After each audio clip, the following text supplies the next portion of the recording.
Gente, boa noite, boa noite. Eu acho que essa noite é muito especial porque a gente vai trabalhar com um tema muito importante, que é a questão da autodestruição e do suicídio.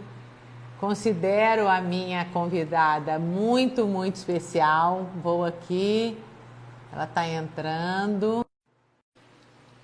Eu estava dizendo que ela é autora de vários capítulos do livro, de vários livros com o doutor Angerame Camon. Deu certo, Sueli! Deu certo, graças a Deus, graças a Deus. Então, eu estou dizendo que é um prazer para mim ter você, que tão carinhosamente recebeu assim, o meu convite, aceitou, né, e tem ajudado a encontrar outras pessoas que têm escrito sobre essa temática, que na verdade é um tabu, né, Sueli? É uma temática ainda que envolve muito tabu. Então, eu queria que você se apresentasse, né, para o público, porque ninguém melhor do que a gente mesmo para falar da gente. Então, queria que você se apresentasse um pouquinho e as pessoas que quiserem fazer perguntas podem fazer. Eu tenho uma série de perguntas aqui, meus alunos e seguidores mandaram para mim, né?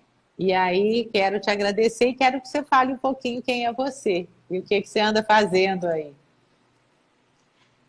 Boa noite, Virgínia. Boa noite a todos. Primeiramente, gostaria de agradecer o convite e a oportunidade de estar aqui com você. Também agradecer por sua generosidade e carinho para que esse encontro fosse realizado. Espero que esse momento seja prazeroso e seja uma oportunidade para fazermos todos juntos muitas reflexões sobre a temática da autodestruição e o suicídio. É isso. O carinho foi recíproco, né? Porque no caminho contrário da autodestruição, o que a gente está querendo é construir, né? Sim, Construir uma mentalidade diferenciada, tanto da população em geral, quanto dos profissionais na área da saúde, de como a gente deve ter esse carinho, esse cuidado para escutar a dor, o grito, né? De socorro que essas pessoas que tentam o autoextermínio ou que de alguma maneira estão num processo de autodestruição se encontram. E aí eu quero que você me fale um pouco dentro da sua prática, por que é um tabu? Né? Por que as pessoas falam muito pouco a esse respeito? Essa temática, realmente as pessoas temem em falar, como se morte não fosse também uma parte da vida, né? sim. Então, vou começar falando sobre um preconceito e já para a gente discutir sobre esse preconceito. Antes de aprofundarmos aí na temática da autodestruição e o suicídio, a gente pode discutir sobre os preconceitos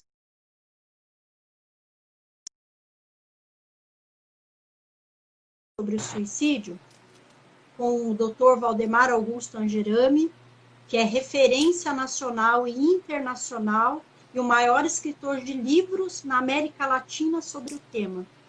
E ele nos diz o seguinte: o suicídio não é um ato de coragem e nem um ato de covardia, e sim um ato de desespero.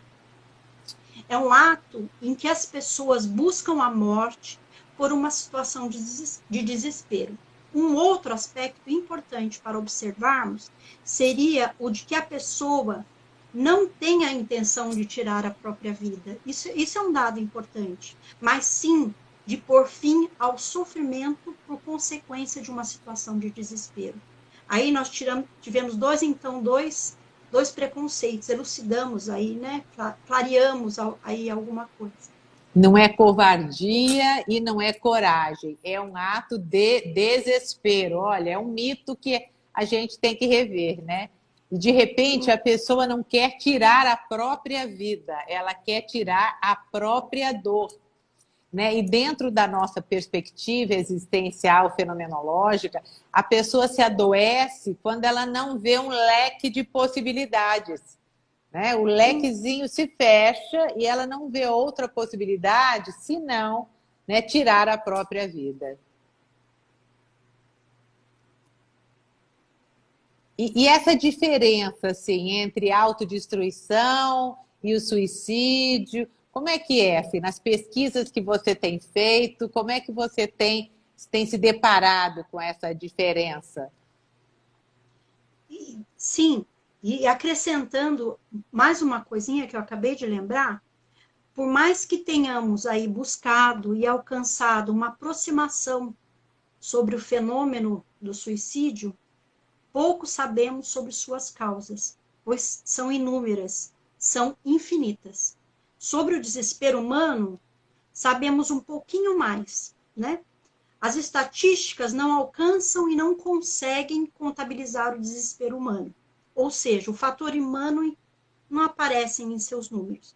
Na maioria das vezes, também são embasadas em teorias nosológicas e não contemplam mesmo o desespero em toda a sua subjetividade. Eu acho que também é um dado importante para a gente apontar. Sim, a relação entre a autodestruição Deixa eu só completar isso que você está dizendo. Isso é muito sim, sim, importante, sim. porque Sim, é o que sim. você disse, são vários fatores, né? E nós não conseguimos, não é abarcar as causas do suicídio, é abarcar a complexidade do fenômeno humano, não é Sim. do suicídio, né? E cada vivência dentro do existencialismo, ela é muito particular, ela é muito individual. Então, muitas pessoas, os sobreviventes, né, na live da semana passada com a Karina, a gente estava falando a respeito dos sobreviventes. E os sobreviventes ficam querendo procurar a causa, Sim. né? Sim. Numa perspectiva linear. Uma perspectiva linear. E a gente está numa perspectiva existencial. Ela é circular. Sim. Então, essa busca da causa, onde eu errei, o que eu fiz, o que eu poderia fazer. Então, acho importante você colocar isso. Não se resume numa causa, é uma multiplicidade, né? Agora, o desespero não. O desespero já dá para ser compreendido. Sim. Nós alcançamos, temos uma aproximação maior com a questão de desespero e conseguimos discutir. Eu assisti a live dela, da Cristina, né? Da Karina Fukumitsu. Perdão. A Karina, eu assisti a live dela e a palestra dela e gostei do conceito de morrência, eu achei fantástico, vou usar muito, e gostei da construção da ideia dos 3Ds, desespero, desesperança e desamparo. Vou usar muito também, que é muito o que a gente faz mesmo. A gente vai ver logo em seguida. Se a gente for discutir sobre isso, essas duas coisas eu vou levar para a clínica, das ideias que eu assisti na live dela. Não, e podemos discutir agora, né, sobre o desespero. Como é que é esse desespero? Como é que vocês conseguiram compreender nas pesquisas, né? Porque vocês têm um grupo que estudam, né, o suicídio. Inclusive, fui convidada a participar desse grupo. Estou super feliz. Gente, eu estou lá metida no meio desses pesquisadores. Eu fico lá só pegando as coisas e aprendendo. Né? O que nas pesquisas de vocês? Esse grupo, a gente tem o privilégio de ter professores de pós-graduação no grupo. Eu vi lá. É um grupo de uso e pesquisa. Então, é uma coisa esplendorosa, não tem nem palavras para dizer. E eu fico ali só aprendendo e a gente vai construindo ideias novas, que é assim que é, né? A ciência deveria ser assim, né? Nada muito estanque, né? Os valores mudam, então as teorias precisam mudar, né? Exato. Precisam mudar, né? É um conjunto de hipóteses. A gente pode levantar um novo conjunto de hipóteses e construir material novo, né?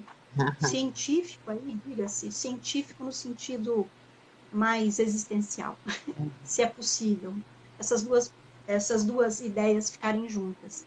Mas a ideia de uma construção mesmo, né? Os valores mudam a gente também precisa avançar e sempre ter uma construção nova e ir avançando.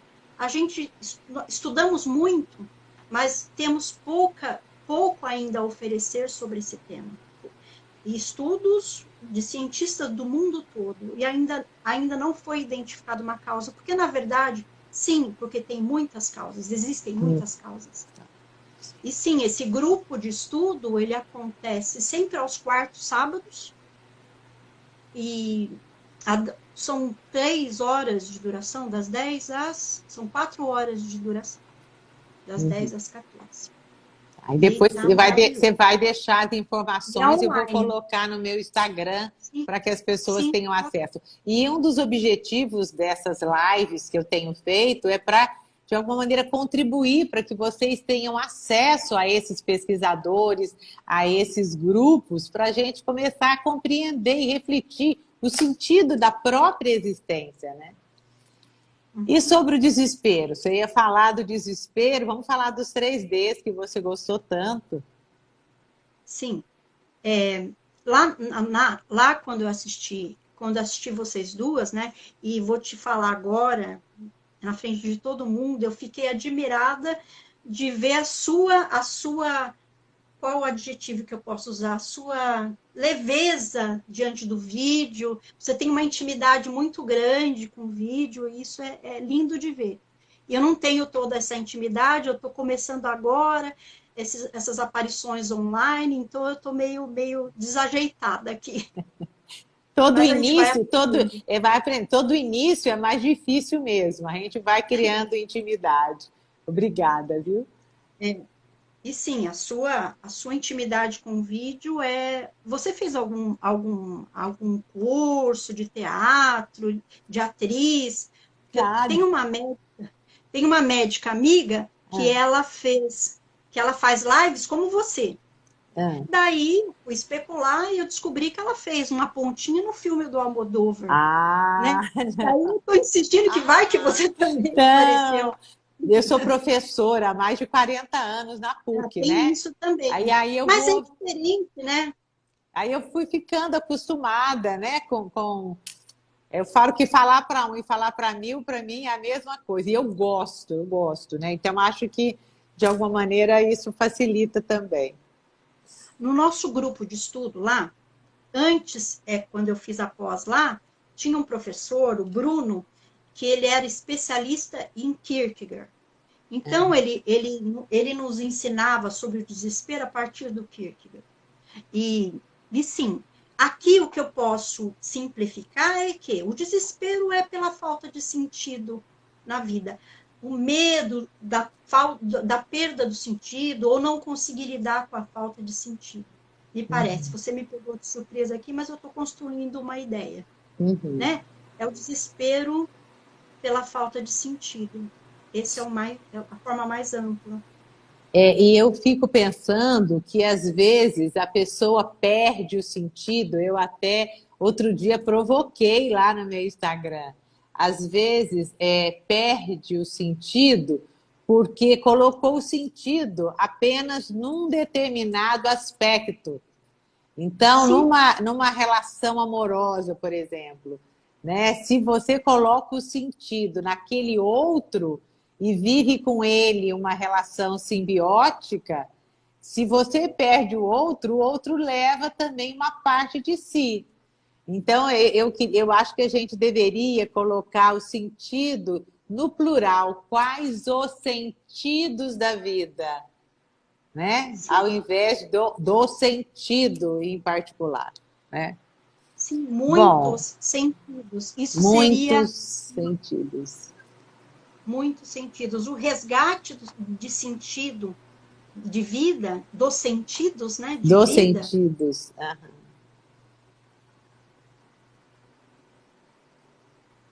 Oi, o vídeo dela parou um pouquinho. Oi, Sueli. Ela parou um pouquinho, mas eu quero que vocês aí continuem a refletir comigo. Quantos sentidos você tem vários sentidos.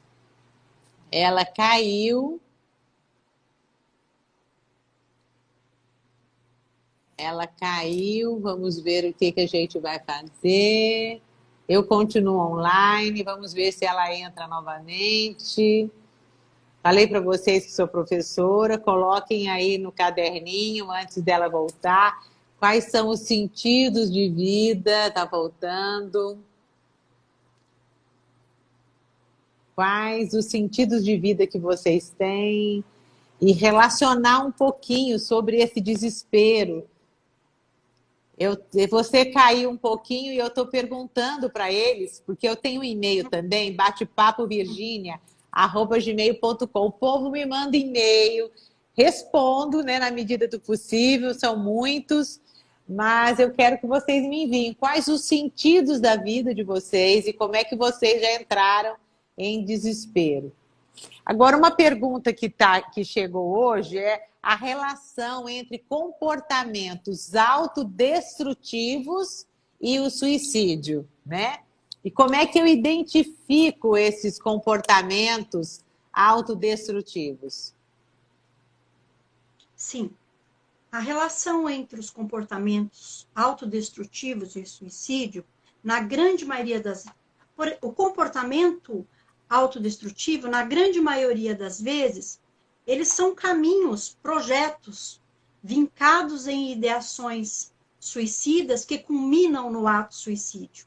Na maioria das vezes, um comportamento autodestrutivo, ele é o caminho, ele é o projeto, né? Por isso que a gente precisa ficar atento nos detalhes que a gente observa. A escuta tem que ser muito apurada, né? Quando já estamos na nossa escuta diária, na clínica, já é importante. Mas, no caso de comportamentos autodestrutivos, a gente tem que ficar bem mais atento. Então, uma experiência maior, a gente precisa usar muito o nosso conhecimento e a nossa historicidade. A historicidade entra, nós entramos junto com a nossa historicidade no atendimento de um paciente com ideação suicida, isso é ponto crucial, né? Entrarmos com a nossa... Se virmos algum elemento, por exemplo, eu escutei um exemplo de um adolescente que chegou e ele estava com uma blusa comprida, escura, num dia de calor de 38 graus, 40 graus. O que era? Ele estava escondendo que ele estava se cortando. Então, a gente tem que prestar atenção em tudo, né? A fala, prestar atenção em todos os detalhes. É super importante. Porque às vezes, né, essas formas, né, de automutilação, aliás, todos os sintomas dentro da perspectiva da Gestalt terapia são formas de comunicar, né? São formas de comunicar. Tem um autor, o Sabino, ele fala que o suicídio ou a automutilação é um ato de publicidade. E a publicidade do desespero. Olha que interessante. Então, a pessoa, através da automutilação, ela vai deixando, né, público aquilo que até então era privado. E que outros sinais, assim, as pessoas, até para algumas mães, né, às vezes os pais, né, os pais de adolescentes estão aí diante de adolescentes que podem estar como um projeto, como você falou, né? Como é que elas podem identificar? Que tipo de exemplo é? Podemos identificar, por exemplo, nas falas das pessoas próximas, conteúdos com intenções implícitas e explícitas, e na sua grande maioria, né, culmina em uma ideação suicida e, posteriormente, em um ato, né, suicida. Um exemplo de uma fala de uma pessoa em situação de rua, que eu anotei aqui, eu tô lendo, tá? Tô lendo porque eu não tenho essa sua destreza, então, e tô aprendendo aqui fazer isso. Um exemplo de uma fala de uma pessoa em situação de rua. A fala era o seguinte, eu coloquei até em um dos capítulos aí que eu escrevi, foi o início de um capítulo. Agora vou parar de me vingar dos meus pais, porque já fiz muito mal para eles. Obviamente que que essa pessoa, ela está com um comportamento autodestrutivo, ela está reagindo, ela está indo contra os pais, mas tem implícito aí um comportamento autodestrutivo. É uma forma de agressão aos pais, mas ela está fazendo mal para ela, né? Uhum. Essa fala que me chamou a atenção, porque ela tinha um detalhe ali de autodestruição. Outros exemplos de falas. Primeiramente, exemplos de falas com intenções implícitas, que a gente ouve muito, as pessoas ouvem e não dão atenção. Eu anotei aqui umas frases que eu acho importante a gente prestar atenção. Primeiramente, as intenções que tem falas que têm intenções implícitas. Implícitas. Implícitas. Estou cansado de tudo. Seria melhor morrer. Implícita, não é explícita ainda, tá? Não aguento mais essa vida. Minha vida está completamente vazia. Nada mais faz sentido para mim. Essas são implícitas. A gente escuta, ela não é tão agressiva, mas já tem uma conotação aí, né? Que daí a gente precisa ficar atento. Sim? E tem as frases, as falas.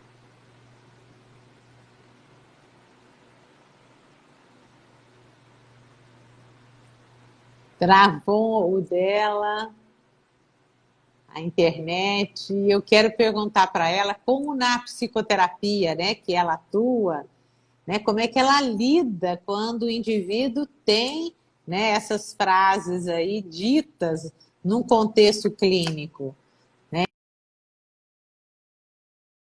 com essas questões. Vamos ver, ela deve voltar daqui a pouquinho.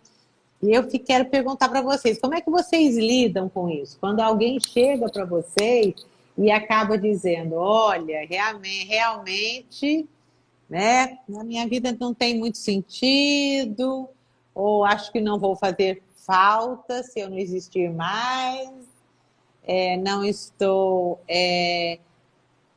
encontrando sentido na minha vida. Como é que vocês lidam isso no dia a dia? Não precisa ser psicólogo, né, para a gente se deparar com esse tipo de frase. Né? No consultório ou numa mesa de bar, a vida realmente não tem sentido, não estou trabalhando, não tenho namorado, me sinto feio.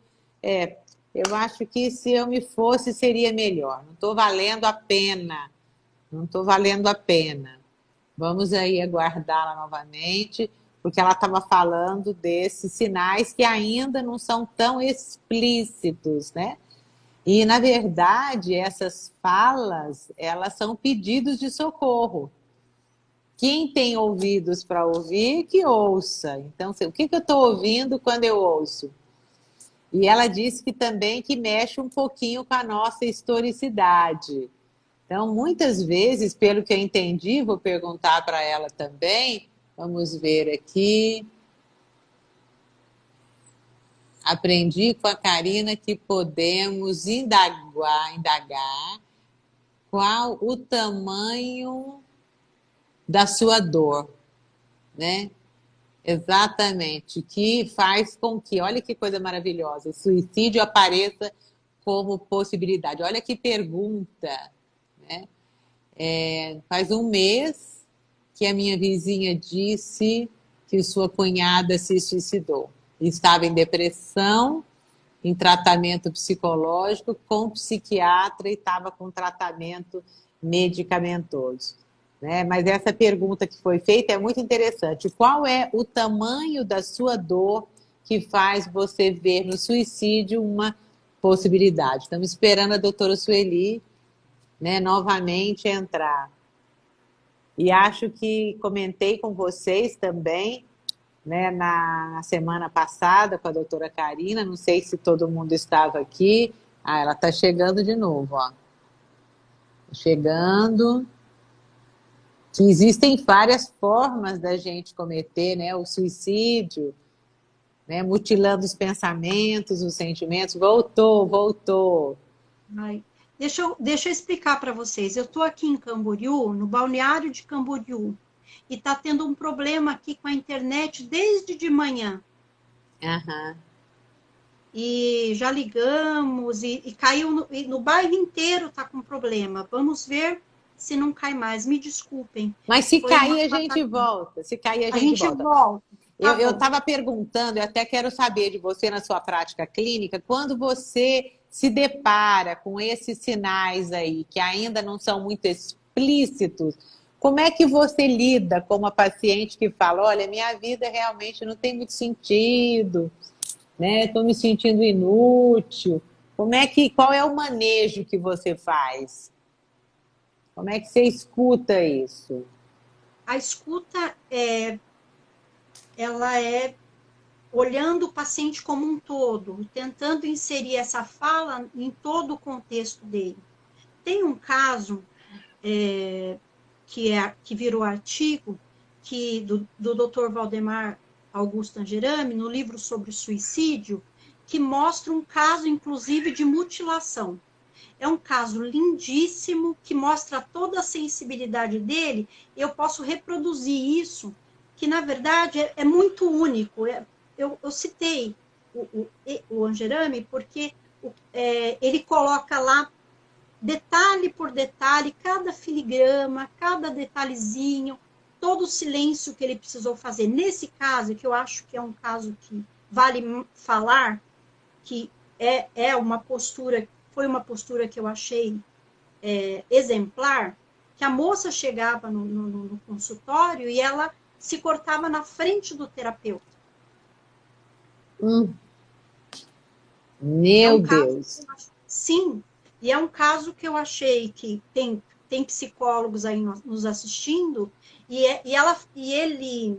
ele tomou o maior cuidado possível, porque ali tem a angústia do paciente e tem a angústia do terapeuta, né? Sim. Obviamente que ela povoou todo o imaginário dele, e ele criava coisas no imaginário que ele tinha que ficar ali presente e comportando e dando suporte, inclusive para aquele silêncio que ela fazia na frente dele. Daí eu acho bom, eu achei interessante eu pensar mais nesse exemplo, porque também traz a angústia do terapeuta diante disso. Isso. Porque a gente fica no nosso imaginário pensando o que pode acontecer, o que ela vai fazer. Tudo que a gente possa criar no nosso imaginário, um terapeuta também cria. Obviamente que quando é só fala, perdão, você falou só de fala, né? Quando é só fala, a gente também faz isso, a gente olha como um todo o paciente, né? A história toda dele, o que ele está fazendo, a gente procura ajudá-lo a observar se ele está em isolamento social. Eu acho que um ponto importante é tirá-lo do isolamento social, se tem algum isolamento, e ser diretivo mesmo, nesse caso. Se ele não falar que está indo para um grupo, agora online, né, os grupos online tem, a gente pode sugerir, sim, ser mais diretivo, para ele que ele saia do isolamento e pertença a algum grupo. Nossa, e como é que o doutor Camon, ele está aí nos assistindo, viu? Aliás, obrigada. Você que a indicou para mim, né? Eu convidei você falou, faz com a Sueli, porque ela é ótima e tal. E aí, nesse caso, quais foram as outras estratégias? Quer dizer, de repente dar o suporte ali, né, para aquele momento, e o que mais, assim, você pode acrescentar do que ele colocou no caso? Quais foram as outras posturas? Observar se ela está em isolamento social e propor ser diretivo, caso ela não traga, dentro dos valores dela, do que ela acredita, dos grupos que fazem sentido para ela, seria interessante, sim, propor que ela pertença a algum grupo e saia do isolamento. Sair do isolamento é um dado muito importante. Agora, em nenhum momento ele pediu para ela parar de se cortar. Não. Vocês momento. leiam o capítulo. Eu reli agora essa semana e é assim, você começa a ler e você fica ali envolvido com aquilo, você se envolve com a própria angústia do terapeuta. Eu fiquei imaginando o Angerami o imaginário dele, e ele foi descrevendo o imaginário dele, o que ele pensava, né? E as angústias que ele sentia, o quanto ela ficava povoando, inclusive, o imaginário dele durante o dia, a angústia que dava, né? Mas ele foi tentando contornar aquilo e dar um suporte, um acolhimento, né? Por isso a gente tem que pensar que a teoria, a gente precisa colocar um pouquinho de lado. Porque o acolhimento, Exatamente. às vezes o silêncio, ele coloca lá o silêncio, né? O silêncio pode ser o acolhimento, né? Ela estava ali. Leiam, leiam. Eu sugiro que vocês leiam. Você vai sugerir Experiência. para Não, mim, eu vou colocar no meu Insta também, tá? tá. Vai repetir, eles querem que você repita o nome do livro. Esse que não Sim, saiu ainda, né? esse já saiu, Esse já saiu. já. Qual é o nome do livro? Sobre o suicídio. Sobre o suicídio. Nayara Deixa eu está lembrar. assistindo? Coloca aí para mim. Sobre o suicídio, Angerame Camon. Tá ótimo. Alguém aí também, se tiver podendo digitar para mim. E aí você estava dizendo dos sinais agora explícitos, né? Quais seriam esses sinais explícitos da autodestruição? As falas explícitas. Não estou Isso. aguentando mais viver. O melhor a fazer é morrer. Acabar com tudo de uma vez. Né? Se porventura escutarmos isso, vocês escutarem isso ao seu redor, seria interessante, né? Sugerir a terapia, obviamente, né? Se a pessoa, se ela aceitar, porque ela precisa aceitar, né? Ela precisa querer. Eu me lembro de um caso que eu estava atendendo uma adolescente e ela estava, você disse, de ver o paciente como um todo, né? Dentro da Gestalt terapia, a gente usa muito a questão da confirmação.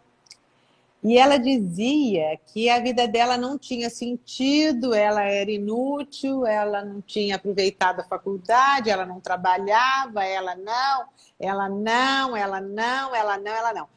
Na medida em que nós fomos vendo essa perspectiva da totalidade, Gestalt significa totalidade, nós fomos compreendendo que o todo dela, né, tinha pouco significado em função de que ela nunca precisou lutar por nada.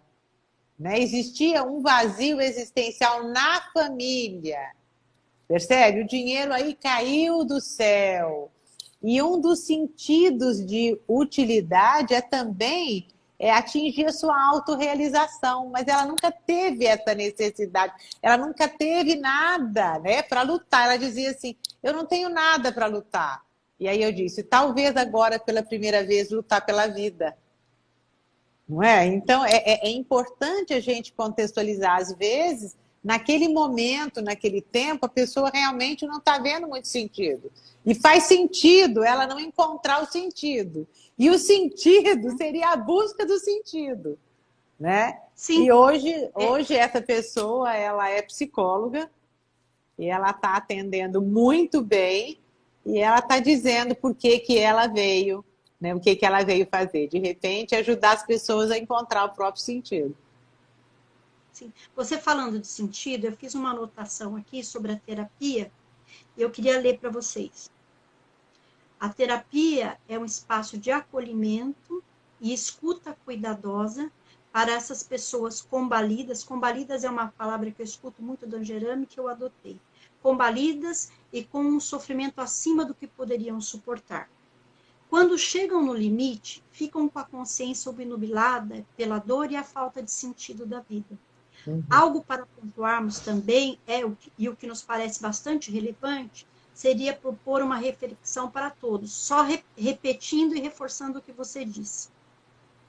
Precisamos buscar sentidos para a vida, muitos sentidos, e não um único sentido. Seria uma questão importante, um olhar diferente do que a gente faz. O resgate dos sentidos de vida surge como um dos principais antídotos contra o suicídio. Só repetindo o que você falou, algo que eu anotei aqui. Ótimo, exatamente. É o melhor remédio, né? É o melhor remédio. E eu me lembrei agora, fazia tempo que eu não me lembrava do Minkowski, né? No meu doutorado, eu trabalhei com Minkowski. e ele trabalha a questão da temporalidade, né? Então ele fala atividade, espera, desejo e esperança, ação ética e a prece, né?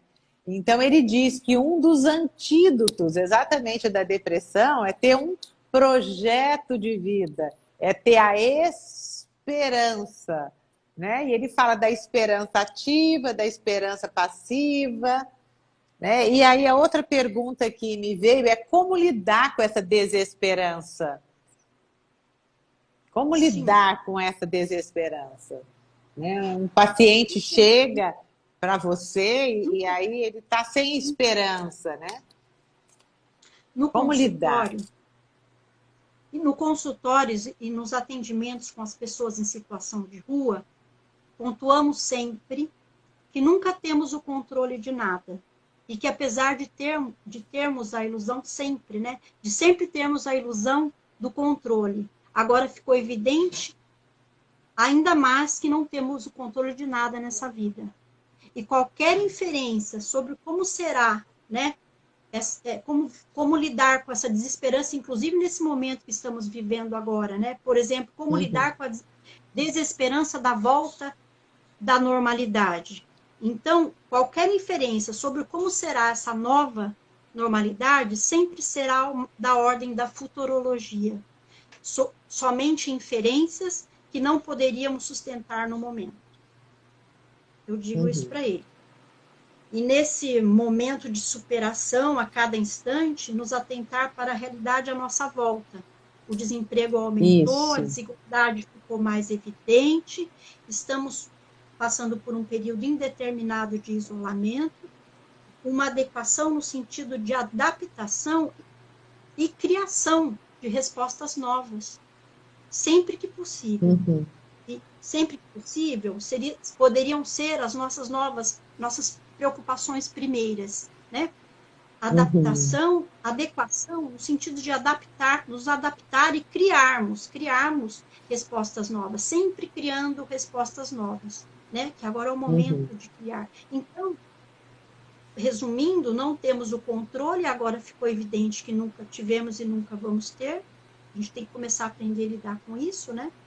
E sempre criar adaptação e adequação e criar respostas novas, né? E nós temos essa capacidade, sim, de criar E novas essa respostas. capacidade, eu estou pensando, é uma forma de eu ter controle, né? Eu não tenho controle do que está fora de mim, mas eu Sim, posso amanhecer e começar a ter controle. Como é que eu quero que seja meu dia? Eu brinco muito que a verdadeira liberdade a gente encontra na prisão. Eu brinco com os meus alunos, eu falo, vamos escovar os pensamentos, vamos escovar os sentimentos. A gente não faz higiene, né, do nosso corpo físico, vamos fazer higiene do nosso corpo psicológico também. Essa higiene eu tenho controle, né? Às vezes a gente sim, fica buscando controle onde, na verdade, ele não existe. O que eu posso esperar, né, do Covid? Uma vacina? Mas até isso chegar, o que eu posso fazer? Na Gestalt terapia, a gente chama de ajustamentos criativos. Eu vou tendo que, né, o Goldenstein, o Kurt Goldenstein, ele fala pôr-se de acordo. Então, eu vou tendo que fazer com que eu me adapte àquilo que é possível no momento, né? E pôr mais a esperança em mim, no que eu posso fazer, no como eu posso me administrar, do que, na verdade, no outro, né? e você falou de esperança, aprendi com o doutor Angerama, ele deve estar por aí, né? Está nos assistindo, que esperança é ato. Ato. Esperança é atitude. Esperança Olha. é mobilismo. Esperança é perseverança.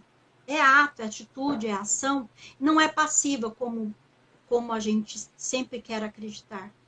Eu acho que é um dado importante. Que Muito, na muito. esperança é ação, atitude, mobilismo, é perseverança. Eu Não é uma acho que espera passiva, né? Ah, eu espero sim, que amanhã o dia seja sim, melhor. sim. Que coaduna com isso que você está falando, né? Tem uma ligação. A gente precisa se esforçar, né? Se esforçar, ter mais coragem, ter mais ação, né? E E você, a cada instante. Isso. E Sim. você disse também uma coisa que eu achei muito interessante, sobre aquele filme. Ah, sim. Ah, eu até Tem, andei citando o filme. Gente, eu quero que vocês assistam esse filme.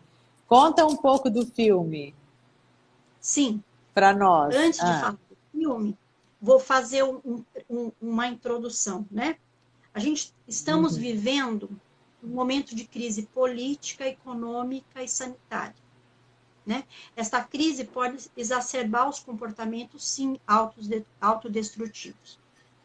Como as causas, né, podem ser muitas, infinitas, podem ser também de ordem financeira, familiar, dentre outras, né?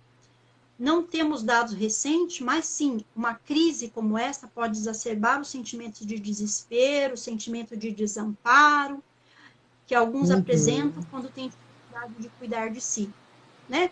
Eu falo muito na minha clínica aqui, a gente precisa a ideia de que eu cuido de mim e eu dependo só de mim. E isso é curativo para Uhum. muitas coisas. Com o passar dos anos, a gente vai adquirindo isso, mas seria bom se a gente já pensasse nisso como um mantra. Eu que cuido de mim e eu dependo de mim. E isso cura muitas, ajuda a gente a lidar com muitas questões existenciais, né? Uhum. Sim. E daí, e a falta de esperança, a desesperança. E daí, voltando lá nos 3D da Cristina, né? Da doutora Karina, Cristina. Karina. Karina, perdão, a Karina, Karina. Karina.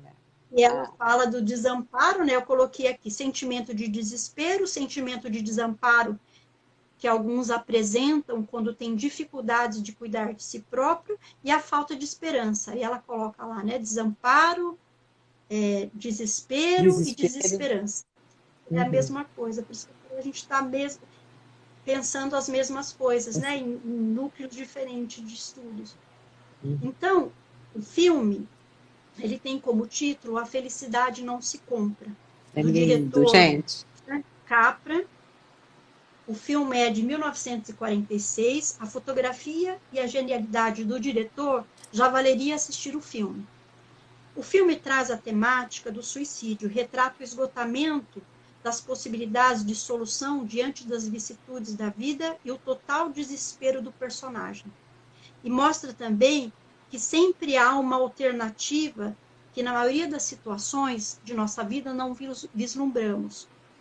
Com o filme, como o filme, perdão, com o filme, como o filme, lembrei, como o filme está dentre os filmes que identificamos como obra de arte, porque tem filmes que a gente pode falar, isso é uma obra de arte.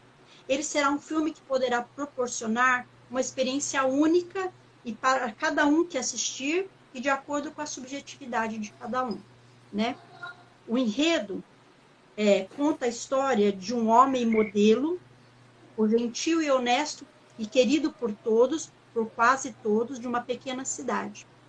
Após diversos e trágicos problemas financeiros, o bom homem não enxerga alternativa senão o suicídio. Surge então um anjo da guarda. A missão não seria fácil para esse anjo da guarda, né? Mostrar a este homem, personagem central do filme, como seria a vida das pessoas da cidade se ele realmente deixasse de existir. O filme é imperdível.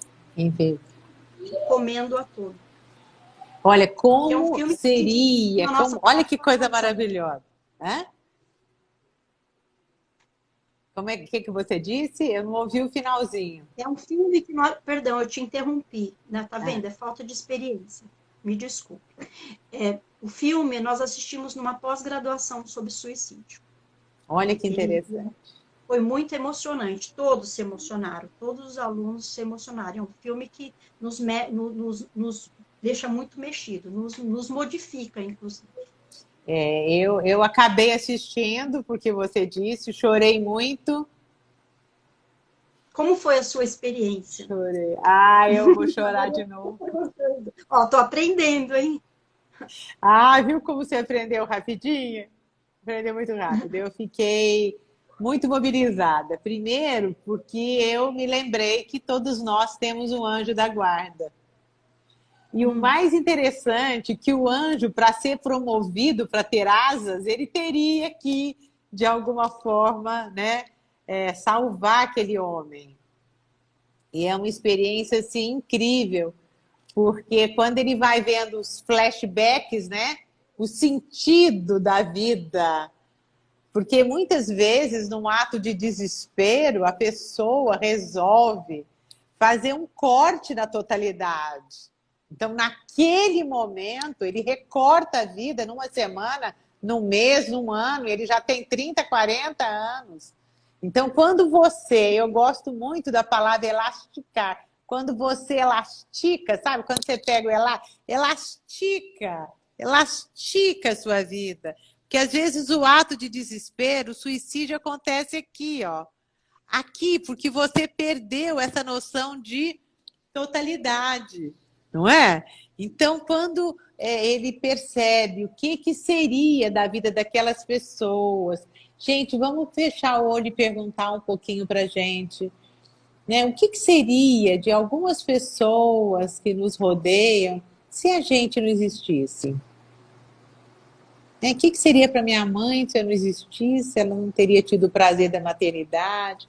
O que teria sido para o meu pai se não tivesse a tão sonhada filha? Né? Então, se a gente for fazendo esse flashback, a vida vai sendo resgatada na totalidade. Eu acho que, né? E não só os flashbacks, né? Eu fiquei pensando, quando de repente eu começo a me projetar também. Né? O existencialismo fala que o ser humano é existere, ele é capaz de transcender a ele mesmo, de ir além de si mesmo. Então, quando eu tenho a perspectiva de totalidade, a esperança começa a fazer parte.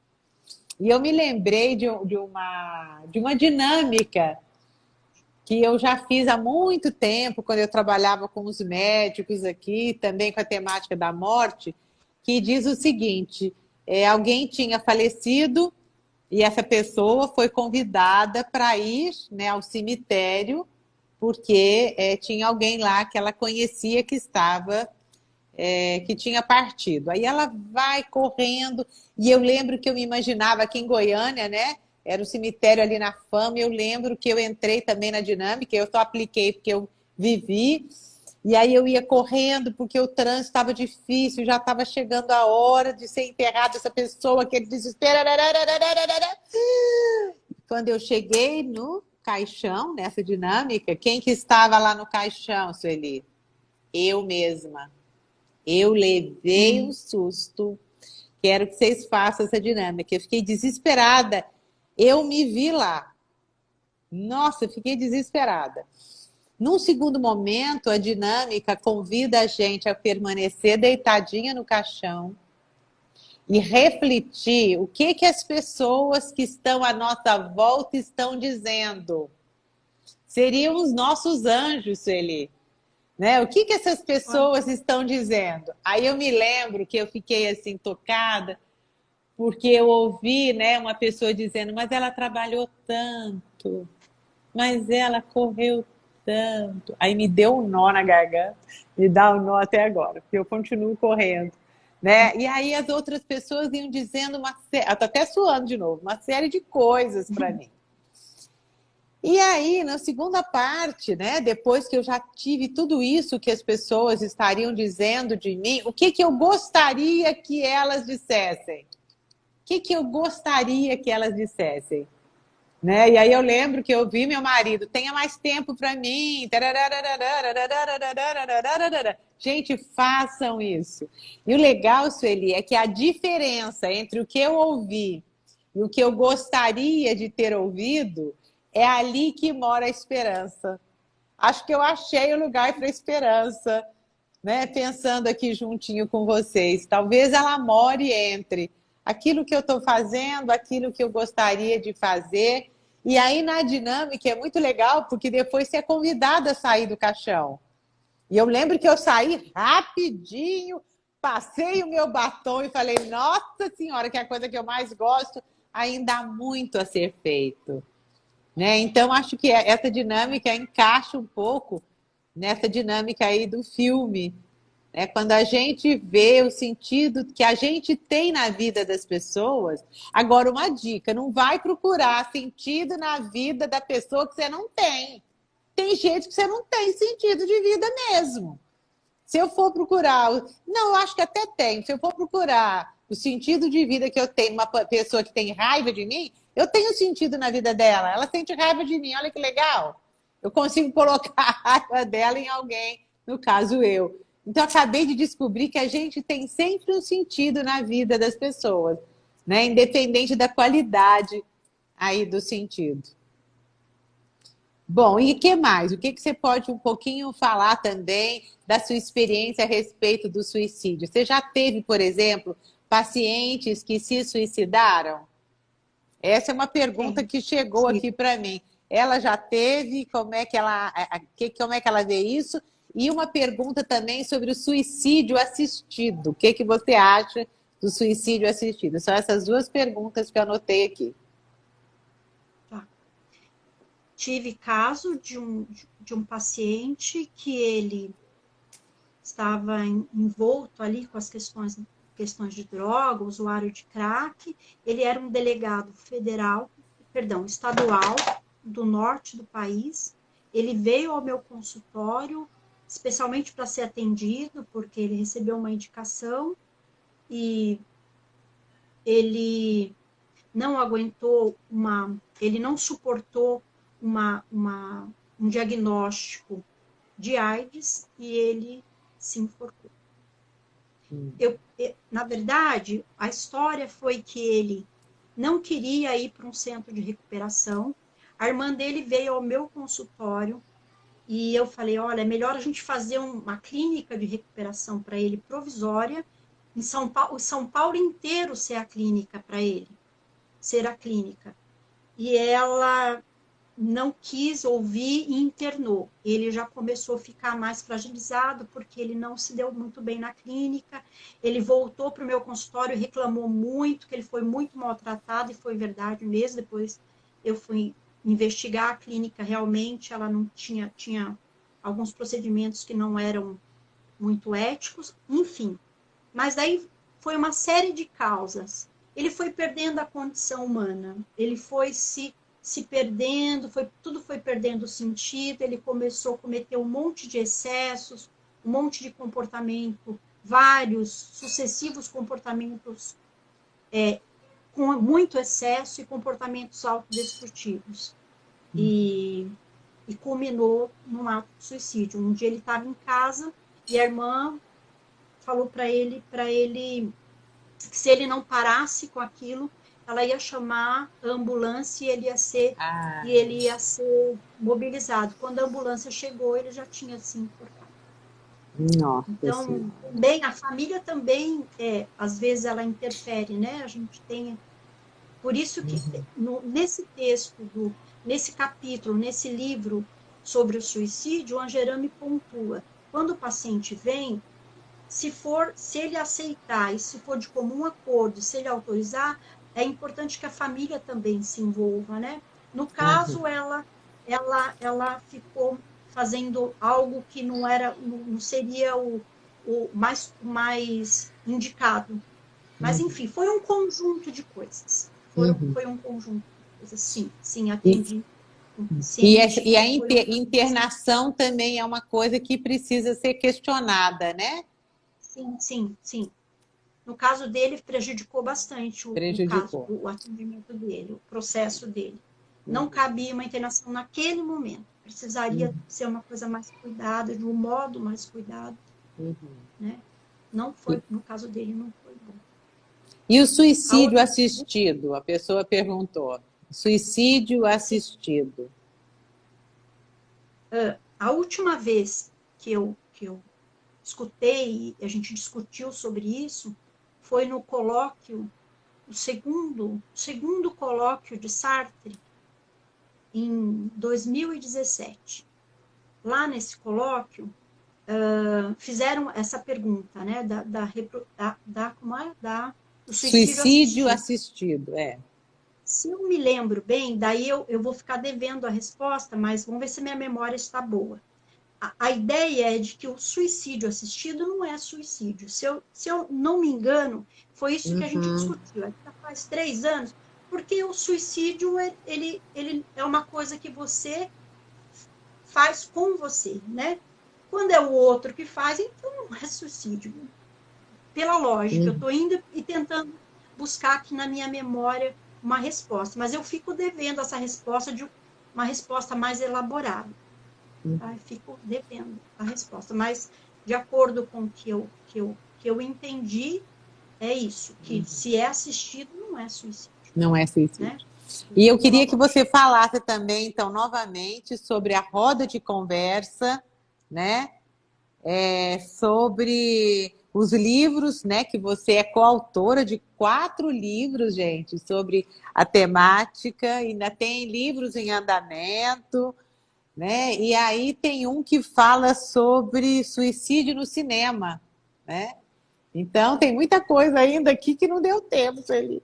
Mas me fala da roda de conversa. Né? Nós só temos 5 minutinhos. Nós só temos 5 minutinhos. Fala da roda de conversa, em 1 então. minuto. A nossa roda de conversa, ela está na 8ª edição, né? O mês que vem, o mês de setembro agora, estará na 9ª edição. Ela sempre acontecia no Teatro Estúdio Eleni Guariba, em São Paulo, e agora ela está acontecendo online nesse nosso período. Os livros a gente pode deixar aí anotado. Deixa para mim, eu vou postar todos. Manda foto de todos, que eu posto todos amanhã. Todos. O livro de cinema já está pronto, já está editado, já está pronto, vai ser lançado logo mais. Tá, e nessa roda de conversa, onde está sendo online e... Sim, na última quinta do mês, às 19 horas. Sempre na última quinta do mês. Você me manda essas informações direitinho para eu postar? Sim, envio sim. Então, aí nós temos só 4 minutinhos. O Angerame assistiu você o tempo inteiro, né? Eu fico imaginando que delícia que é essa parceria, como vocês devem trocar coisas muito gostosas. E eu estou muito grata por poder participar aí do grupo, só de estar no grupo do WhatsApp. E outra coisa, o Bruno, né, graças a você, aceitou fazer uma live comigo, né? Estou, assim, através dela, tentando entrar em contato com outros autores dos capítulos do livro da Angerame. Então, nesse mês aí de setembro, eu vou fazer realmente lives com essa temática, vão ser todas as segundas-feiras, às 20 horas, para que a gente possa, do jeito que a gente começou essa live, quebrando o tabu. E alguém colocou uma frase aí que eu achei legal. Esperança vem do verbo esperançar. Então, eu termino a live agradecendo a você, ao Angerame, ao grupo, ao Bruno e outras pessoas que eu já estou fazendo contato, porque isso me dá muita esperança. E eu descobri nessa pandemia que um dos sentidos de vida é também estar aqui com vocês, né? Poder trazer essas pessoas estudiosas. Ela trabalha com meninos de rua. Meu doutorado foi com meninas de rua. Então, esse foi o nosso primeiro vínculo. Então, acho que estamos sendo anjos, viu, Sueli? Eu sou meio pretensiosa, viu? Eu acho que você é um anjo, seu grupo um anjo. Eu acho que de anjo todo mundo tem um pouco. E acho que com certeza tem muita gente nessa hora, para não dizer alguns de vocês que nos assistem, que podem estar pensando em se atirar em algum outro lugar na nossa existência, né? Então, que sejamos todos, que cumpramos a nossa missão, que tenhamos asas para voar, para perto dessas pessoas que realmente precisam desse acolhimento que a Sueli falou. E que muitas vezes precisa apenas do nosso silêncio. E me veio uma imagem muito bonita aqui agora. Eu acho assim, o anjo, ele tem mais asas do que boca, né? Se ele ficar pertinho da gente, e se a gente for capaz de sentir as asas dos nossos anjos, e ser asas para alguém, eu acho que nós cumprimos um dos sentidos da vida. E aí podemos continuar esperançando. de gratidão. Esse filme, só se eu marcar uma sessão com você, me segurei, viu? Muito A gente obrigada vai ter pelo seu oportunidade carinho. de conversar bastante. Você vai estar lá no nosso grupo agora, Se né? Deus quiser. E deve, tudo tem um sentido. Obrigada. Obrigada por sua generosidade e carinho.